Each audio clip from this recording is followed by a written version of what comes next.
Hello everyone, welcome to Knowledge of Law. In this video we talk about Civil Procedure Code 908. Guys, हमने आपके साथ section 1 to लेके 10 तक आपके साथ डिस्कस किया है. उसके साथ हमने स्टार्ट कर दिया था ऑर्डर 1 और ऑर्डर 2. ऑर्डर 1 की अगर हम बात करें, सबसे पहले हम देखते हैं कि भाई रिकॉग्नाइज्ड एजेंट एंड प्लीडर किसमें डिफाइन है? ऑर्डर 3 में.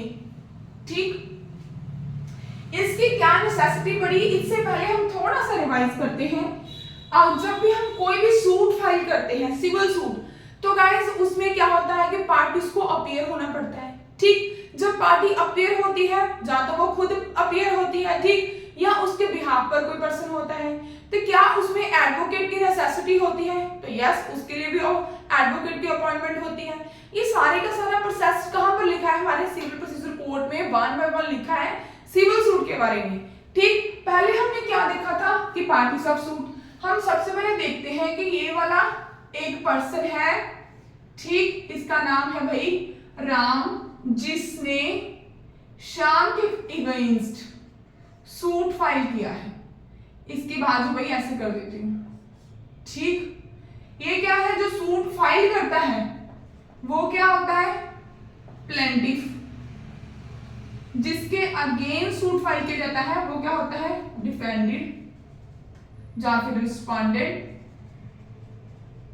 ठीक, अभी इस पर्सन ने कोर्ट में सूट फाइल किया है.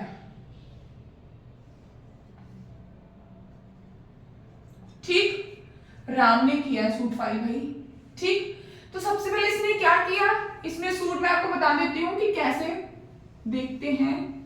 ये देखो थोड़ा सा. ठीक, सबसे पहले क्या लिखा जाता है? जब भी हम कोई भी सूट फाइल करते हैं उससे पहले क्या होता है? In the court of civil procedure, in the court of जज का नाम लिखा जाता है. उसके बाद सिविल जज जूनियर डिवीजन और सिविल जज senior division. In the court of civil court, in the court of civil court, जैसे जलंधर, जो कैसे भी ऐसे एबीसी जैसे कुछ भी लिख के. उसके बाद इसका नाम क्या है भाई? राम. राम की एज वगैरह, father name, residence, so and so आ गया. इसके बाद प्लेंटिफ. ठीक, उसके बाद किसके अगेंस्ट किया है? ये कहां पर था? Parties of suit. किसके अगेंस्ट करना है? किस किस को पार्टी बनाना है? ऑर्डर 1. यही था ना, जैसे शाम को बना लिया पार्टी भाई. फिर आगे नीरज, धीरज. ठीक, ये क्या है? रिस्पोंडेंट है, चाहे डिफेंडेड. ठीक, तो भाई अब यहां तक तो हमने कर लिया ऑर्डर 1. फिर क्या आ गया भाई? इसके नीचे अभी इसको जो भी रिलीफ मांगना है वो नीचे लिखेगा. यहां से क्या रिलीफ मांग रहा है? Suit for possession. ठीक, सूट फॉर पोजेशन. ठीक, अभी इसमें क्या है? इसमें क्या है गाइस? Frame of suit. कि इसमें क्या क्या चीजें मेंशन करनी है भाई. इसने सूट फॉर पोजेशन तो लगाया है, बट क्या क्या चीजें मेंशन करनी है, क्या क्या रिलीफ मांगना है, कौन कौन से फैक्ट है, क्या आपको पूरा क्लेम मांगना है, किन चीजों को आप छोड़ सकते हो, किन चीजों को आप नहीं छोड़ सकते. अगर आपने पहले की वीडियो देखी है तो गाइस आपको इजीली अंडरस्टैंडिंग हो जाएगी. अगर आपने पहले की वीडियो वॉच नहीं की तो प्लीज आप पहले की वीडियो को वॉच कर लीजिए. उससे क्या होगा आपको कंसेप्ट क्लैरिटी हो जाएगी. तो ये कहां पर मेंशन था? हमारे ऑर्डर 2 में. अब भाई इसने सूट भी फाइल कर दिया, पार्टीज भी बना लिए. अब क्या? अब ये सोच रहा है कि भाई अब मुझे तो कहीं पर बॉम्बे जाना था. है ये कहां का है भाई? जलंधर का है. क्या सोच रहा है भाई? मुझे बॉम्बे जाना है. ठीक, बिकॉज वहां पर भी, यहां पर ये बिजनेस करता है जलंधर में. ठीक, बॉम्बे इसका क्या है? इसका रेसिडेंस है. तो अभी सोच रहा है मुझे बॉम्बे जाना है. राम सोच रहा है. तो अब भाई इसमें क्या होगा? ये सोच रहा है कि मैंने सूट तो जलंधर में लगा दिया, मेरा वहीं पर बिजनेस था, बट अभी मैं क्या बॉम्बे जा पाऊंगा या नहीं? ठीक, अभी इसको किसी ने बताया भाई कि आप जा सकते हो, आपके बिहाफ के ऊपर आप खुद या फिर कोई दूसरा पर्सन पेश हो सकता है, प्लीडर या रिकॉग्नाइज्ड एजेंट. ठीक, अब ये कहां पर मेंशन है? ऑर्डर 3 में. अगर हम प्लीडर की बात करें, प्लीडर कौन होता है? एडवोकेट्स. ठीक, जिसे हम वकील बोलते हैं. प्लीडर की डेफिनेशंस कहाँ है? सेक्शन 2 सबसेक्शन 15 में। ठीक, ये वाला क्वेश्चन कब पूछा गया था? आज जुडिशरी में 2018 में। ठीक भाई, प्लीडर कौन है? ठीक, ये पूछा गया था सेक्शन 2 सबसेक्शन 15। इसकी अपॉइंटमेंट कैसे होती है भाई? ये कहां पर मेंशन है? ये है हमारे ऑर्डर 3 रूल 4 में। ठीक, बहुत इंपॉर्टेंट है भाई रूल 4, क्योंकि ये आज जुडिशरी 2018 में ये वाला क्वेश्चन पूछा गया था। प्लीडर कौन होता है? एडवोकेट्स होते हैं, वकील्स होते हैं, जो कि पार्टीज के बिहाफ के ऊपर पार्टी क्या करती है? एडवोकेट को हायर करती है, फिर वो वकालतनामा साइन करवाता है वकील, तो देन वो वकालतनामा क्या होता है? कोर्ट में सबमिट होता है। तो जो फिर जो प्लीडर है उसकी ड्यूटी बनती है कि पार्टी के बिहाफ के ऊपर सूट ट्रायल को वो देखते हैं। ठीक, अब देखते हैं एजेंट क्या होता है। भाई एजेंट ये होता है कि अगर इसके बिहाफ के ऊपर ये वाला पर्सन, दोनों पार्टी चाहे प्लेंटिफ हो चाहे डिफेंडेड हो, दोनों पार्टी के बिहाफ में से ऐसे कर लूं। ठीक, एजेंट। ठीक, ये देखो प्लेंटिफ का हमने ऐसे कर दिया नीचे को, डिफेंडेड का हमने ऐसे कर दिया ऊपर को, अभी एजेंट का ऐसे कर दिया। इसके दोनों पार्टीज के बिहाफ के ऊपर एजेंट कोर्ट में अपीयर हो सकते हैं। ठीक, अगर प्लेंटिफ वहां पर अवेलेबल नहीं है, वो अपॉइंट कर सकता है, उसके पास पावर है, राइट है, पावर नहीं उसके पास राइट है। ठीक, कि हाँ भाई वो अपना एजेंट अपॉइंट कर सकता है। सेम चीज डिफेंडेड के पास है कि डिफेंडेड वहां पर अवेलेबल नहीं है, उसके अगेंस्ट किसी ने सूट फाइल किया है, तो भाई वो अपने बिहाफ के ऊपर एजेंट अपॉइंट कर सकता है। तो अभी हम इन्हीं चीजों को देखेंगे भाई कैसे कर सकता है, कैसे हो सकता है, क्या क्या काम होते हैं जब इसने सूट फाइल कर दिया। ठीक, किसका किया था? Suit for possession. ठीक, अभी सबसे पहले सूट फाइल हो गया, क्या ड्यूटी बनती है? अपीयर होने की, अपीयर भी होना है, कोई एक्ट भी करना है कोर्ट में जब हम पेश होते हैं, फिर कोई ना कोई सिविल सूट में तो मोर देन एप्लीकेशंस लगती हैं भाई, एप्लीकेशन भी मूव करनी है। तो भाई अगर हम वहां पर अवेलेबल नहीं होंगे तो भाई हमारे बिहाफ के ऊपर काम कौन करेगा? ये देखो। ठीक, तो ये क्या है? अभी राम के बिहार, राम को क्या करना है? In person. In person means खुद। ठीक, ये खुद भी अपीयर हो सकता है इन पर्सन, जहां इसके बिहाफ के ऊपर एजेंट, जहां इसके बिहाफ के ऊपर प्लीडर, दोनों के बिहाफ के ऊपर। ठीक, अगर तो मान लो ये वाली चीज को हटा दो, समझ लो ये चीज नहीं है।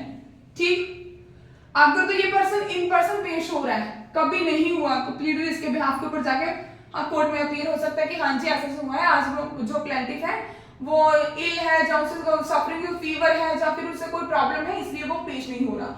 अगर क्या है कि भाई एजेंट इसके बिहाफ पे कोर्ट में पेश हो रहा है, तो भाई ये तो इसे भी ऐसे ही प्रोटेक्ट करेगा जैसे कि प्लेंटिफ को कर रहा है। ठीक, क्योंकि इसी के बिहाफ पे ये हो रहा है ना, क्योंकि इसी के बिहाफ के ऊपर ही काम कर रहा है। तो भाई यही चीज बोल रहा है हमारा रूल 1 कि आप अपीयरेंस कर सकते हो, एक्ट कर सकते हो, एप्लीकेशन मूव कर सकते हो, इन पर्सन भी कर सकते हो, एजेंट भी आपके बिहाफ के ऊपर कर सकता है, प्लीडर भी कर सकता है। अब भाई क्या है, कई बार कोर्ट क्या करती है कि भाई वकील साहब आज आपका प्लेंटिफ नहीं आया, आप ऐसे कीजिए प्लेंटिफ को बुलाइए।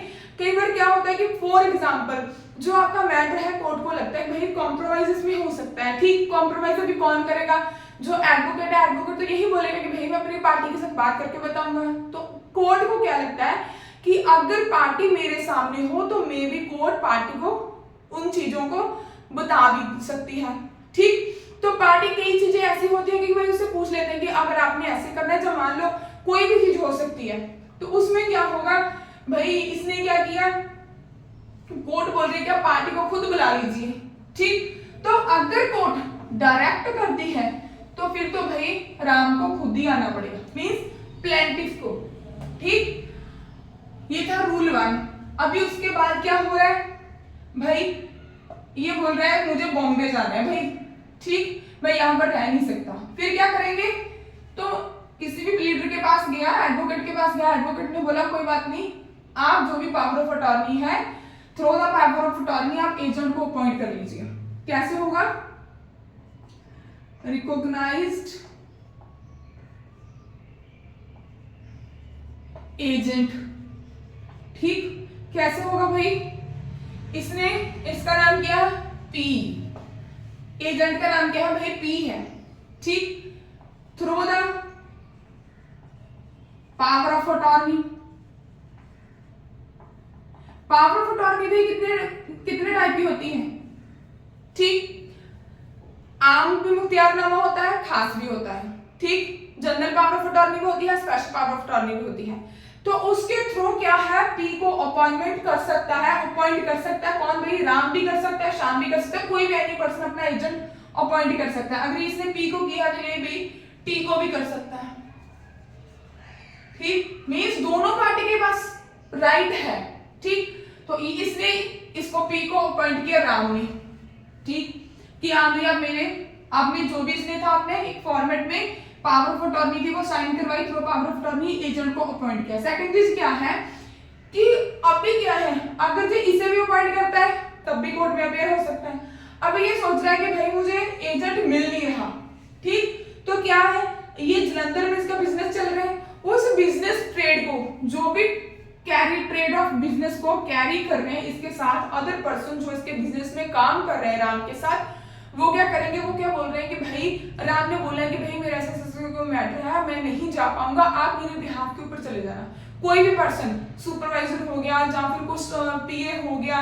ठीक है, पीए मींस पर्सनल असिस्टेंस। ठीक, वो हो गया, या फिर कोई और कोई नियर अबाउट इसके पर्सन हो, ठीक, वो चला गया, वो भी जा सकता है अगर इसके बिजनेस के बाहर का है, आउट ऑफ बिजनेस है भाई, वो उसको अथॉरिटी नहीं है। ठीक, ये काम, ये क्या चीज है भाई, रूल 2। ठीक, अभी क्या है भाई, अभी इसमें एक पॉइंट है कि जो सर्विस होगी, ठीक भाई इस पॉइंट को बताते हैं, service of purpose of recognised agent. इसमें क्या है भाई कि अगर इसके बिहाफ के ऊपर कोई भी नोटिस, कोई सम्मन कोर्ट ने क्या किया है, सेंड किया है। ठीक, किसको, मान लो टी को जाना है, राम ने श्याम के ऊपर सूट फाइल किया, श्याम का भी सेम काम है, श्याम भी वहां पर रिजाइडिंग नहीं करता, तो इसने टी को अपनी पावर ऑफ अटॉर्नी दी कि आप मेरे बिहाफ के ऊपर कोर्ट में अपेयर होंगे। ठीक, अभी क्या है, कोर्ट ने ठीक जो भी सम्मन या नोटिस ठीक इशू करना है, ठीक कोर्ट ने कर दिया, इसकी सर्विस किसको होगी भाई, टी को होगी श्याम के बिहाफ के ऊपर। ठीक, और ये ऐसी मानी जाएगी, ये ऐसा फैक्चुअल होगा कि जैसे शाम को ही सम्मन सर्व हुए, नोटिस शाम को ही गया है। ठीक, इसके जो भी प्रोविजंस होगी, ठीक जो भी जो ट्रायल है उसकी जो प्रोविजन होगी इसके ऊपर टी के ऊपर ऐसे अप्लाई करेंगे जैसे कि शाम के ऊपर एप्लीकेबल हो रही हो। This is a rule 3।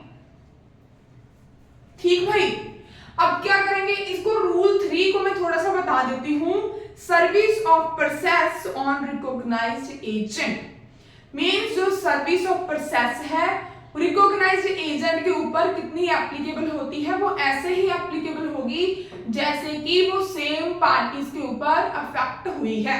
अगर कोर्ट ने मुझे सम्मन भेजे हैं, ठीक मैं रिस्पोंडेंट हूं, तो मेरे बिहाफ के ऊपर कोई ये वाला पर्सन है, मैंने इसको क्या दिया भाई, पावर ऑफ अटॉर्नी है, जो एजेंट है, तो मेरे बिहाफ के ऊपर ये वाला पर्सन, इसे ऐसे सम्मन एंड नोटिस होगी कि जैसे मैंने मुझे हुई है। ठीक, दैट्स इट। ये थे हमारे rule 3, rule 1, rule 2 and rule 3। अब क्या है भाई, अब इतना कुछ हो गया। ठीक, अभी हम क्या देखते हैं भाई, हमें प्लीडर भी तो देखना है, एजेंट भी देख लिया, कोर्ट में क्या क्या होगा, अपीयरेंस कैसे होगी, ठीक एजेंट के अपॉइंटमेंट, फिर सम्मन वगैरह भी हो गए, फिर हम देख रहे हैं भाई हमें प्लीडर भी करना ही है। ठीक, प्लीडर की अपॉइंटमेंट कैसे होती है, ठीक कैसे होगी भाई, ये रूल 4 है भाई, थोड़ा सा ध्यान से इसे देख लेना, रूल 4 है। ठीक, इंपॉर्टेंट है, आप लिख लो एक बार, क्योंकि मैंने आपको पहले भी बताया कि आज जुडिशरी 2018 में ये वाला क्वेश्चन पूछा गया है, तो मैंने आपको यहां पर भी मेंशन किया था, फिर से कर देती हूँ। प्लीडर कौन होता है, ये सेक्शन 2 डेफिनेशन का है, तो सब सेक्शन 15 में मेंशन है कि एडवोकेट कौन होते हैं भाई, वकील होते हैं जो पार्टी के बिहाफ के ऊपर एडवोकेट को एडवोकेट एक्ट में ये लिखा गया है कि जो वकालतनामा होता है भाई, वकालतनामा मैं आपको बता देती हूँ कैसे होता है।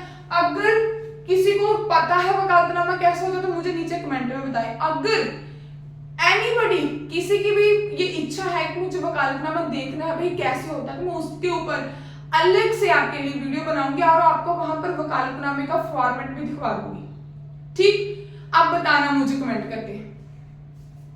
वकालतनामा कोर्ट का नाम होता है, पार्टीज का नेम होता है और नीचे लिखा होता है कि एडवोकेट किसकी तरफ से पेश हो रहे हैं, प्लेंटिफ की तरफ से या रिस्पोंडेंट की तरफ से। अगर तो मोर देन प्लेंटिफ जो रिस्पोंडेंट से किसकी तरफ से हो रही है, मान लो मैं यहाँ किसकी तरफ से पेश हो रही हूँ, रिस्पोंडेंट नंबर 2, वहां पर 2 ही लिखा जाएगा, 3 है तो 3 है। अगर मैं ऑल रिस्पोंडेंट्स की हूँ तो फिर ये रिस्पोंडेंट्स। ठीक, इतने कम होगा भाई। स्पेलिंग के ऊपर मत जाना, कई बार क्या होता है जल्दी जल्दी में हम क्या करते हैं स्पेलिंग मिस्टेक हो जाती है। ठीक, अभी हम आते हैं पॉइंट के ऊपर। ठीक, कम बैक, अपने पॉइंट के ऊपर आते हैं भाई, वापस आते हैं। देखो इसकी अपॉइंटमेंट कैसे होती है भाई प्लीडर की। फर्स्ट ऑफ ऑल आपको क्या बताया, वकालतनामा।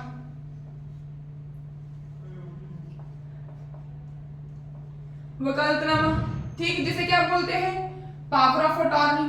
ठीक, क्या होती है भाई, चाहे आप प्लेंटिफ की तरफ से पेश हो रहे हो कोर्ट में, चाहे डिफेंडेड की तरफ से, वो क्या होगी भाई, साइन होगी।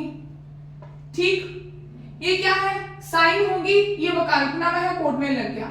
वकालतनामा ऐसे होता है भाई, ये भी ऐसे फॉर्मेट में होता है। कोर्ट का नाम होता है in the court of so and so सरदार, अगर जज साहब मेल है फीमेल है फिर हम ऐसे भी लिखते हैं सरदार सो एंड सो।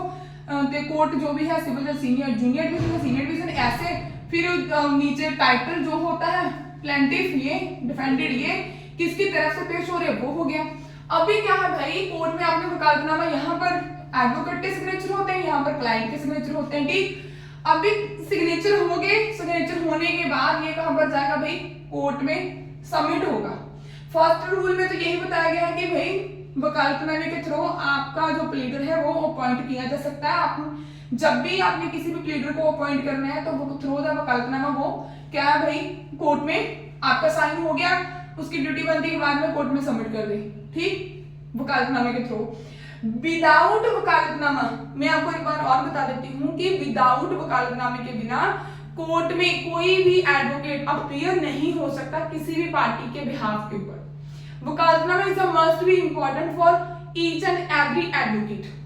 ठीक, अगर वकालतनामा पेश नहीं कर रहे, नहीं कोर्ट में लगा रहे, तो वाई उसके लिए क्या होता है, मेमोरेंडम ऑफ अपीयरेंस। वो कहां पर है, सेक्शन रूल 4 सब रूल 5 में, वो भी आपके साथ डिस्कस करते हैं। यही चीज है कि वकालतनामा अगर आपने लगाना है तो आप उस पार्टी के बिहाफ के ऊपर कोर्ट में अपीयर हो रहे हो। विदाउट वकालतनामा कोर्ट आपको एड्रेस करने का मौका भी नहीं देती, आपकी बात ही नहीं सुनेगी। जब भी हम, कई बार क्या होता है, न्यू एडवोकेट्स होते हैं, उनको कोई काम होता है वो चले जाते हैं, तो उनको नहीं पता था, तो कोर्ट मोर देन ये पूछते कि आपने वकालतनामा साइन किया, आपका वकालतनामा साइन है। अगर वकालतनामा साइन है तो हम आपकी बात, कोर्ट आपकी बात को सुनेगी, डिनाई नहीं कर रही, बट सबसे पहले आप वकालतनामा साइन करके लेके आइए एंड देन कोर्ट में सबमिट कीजिए। ठीक, विदाउट वकालतनामा कोई भी एडवोकेट हो वो कोर्ट में अपीयर नहीं हो सकता पार्टी के बिहाफ के ऊपर। सेकंड चीज क्या है भाई, कोर्ट में वकालतनामा लग गया, सबमिट हो गया, अभी उसे क्या है, कब तक माना जाएगा, जब तक प्रोसीडिंग कंप्लीट नहीं हो जाती या फिर क्लाइंट या फिर प्लीडर की डेथ नहीं हो जाती। ठीक, तब तक उसे कंटिन्यू माना जाएगा। ये सब रूल 4 है, रूल 4 का सब रूल 4 है।